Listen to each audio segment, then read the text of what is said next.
hodam warrajiti kamni ke martinu siddisa birrati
Dabasa jifati kalkani tote Gonkuma kubamu cognition dubatu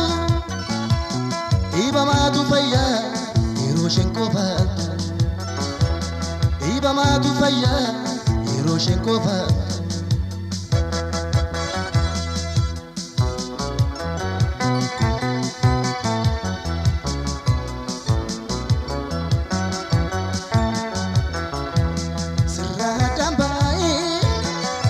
Tundandaku jiru jirenyi kos shakina mijabu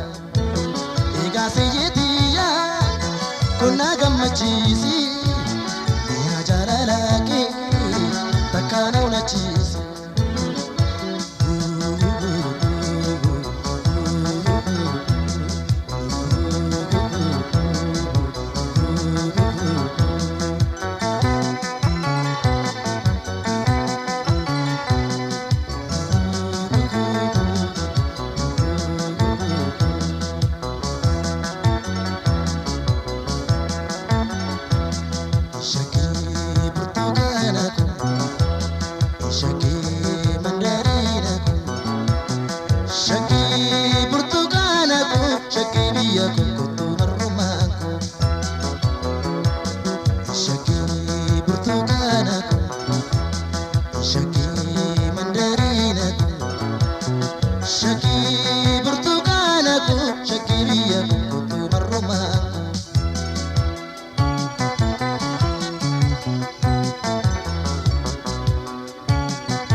Dolce dosiumi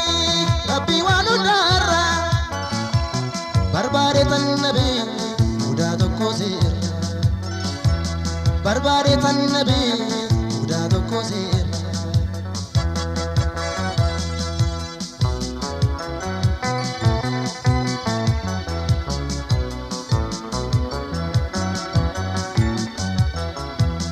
barida kiraja takana peyami